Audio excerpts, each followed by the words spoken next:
Hey everybody, Coach Stacey here. Today I want to talk to you about setting a goal, and particularly setting a goal in your life that is bigger than symptoms. Let me explain what I mean.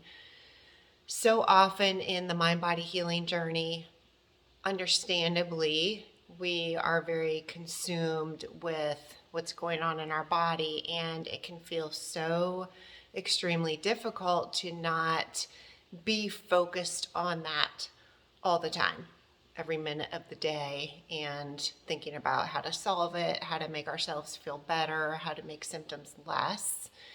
And this was certainly the case for me.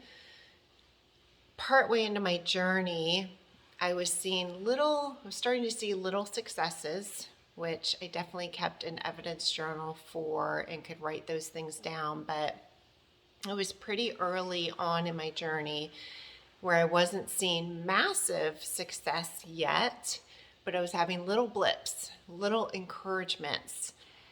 And that led me to really think on and consider, I think this is the solution. I think I am finally onto something after 17 to 18 years of nothing working between Eastern and Western and alternative medicines and treatments. Nothing helped. But then mind body work, I started to finally see little glimpses of hope, I should say. So back to the goal, that led me to look into schools of where can I learn more about this, and yes, use it to help myself, but hopefully use it to help other people too. How can I make what I'm going through, use it for good and turn it into something positive? That was my constant prayer during my journey, that God would take what I was walking through and just use it for good, use it to help other people.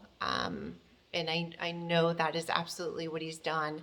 And so in looking and doing research on schools that teach more about mind-body medicine, I took a huge leap of faith in enrolling for a 14-month program.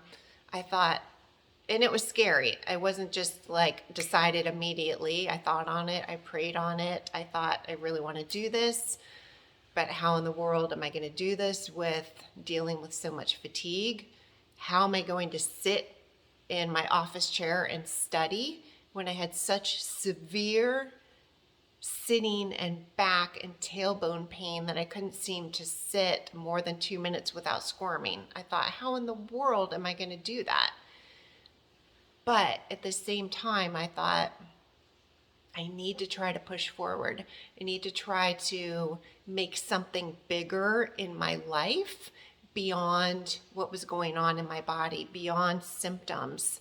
And so taking that leap of faith where I feel that God led me to enroll in school, the next 14 months was such an incredibly transformative, positive time for myself emotionally and physically too, because as I spent time excited about learning, it took the focus off of me and symptoms and my body and how to fix things and just obsessing and ruminating about everything, because my focus was on studying and learning. And it was just so cool learning about more neuroscience and how the brain works and how it creates pain and how to use it to help other people, and learning about coaching.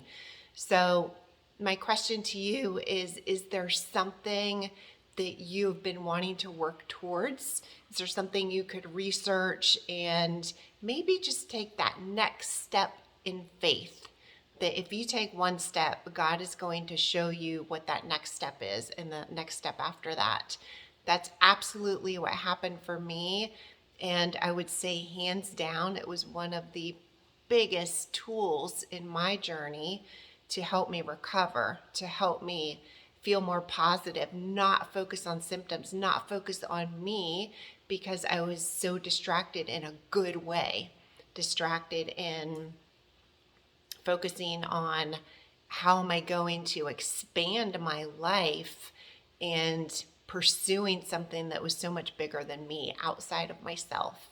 So I hope this helps, gives you something to think about. Maybe sit down and make a list of some things that you would like to pursue, even if you don't know how it would be possible, because I didn't. I just knew if I took a step in faith that God would show me how, and I would figure it out. And that's absolutely what happened. And it was one of the biggest blessings in my mind body healing journey. So I hope this blesses you, and I hope you have a great day. I'll talk to you next time.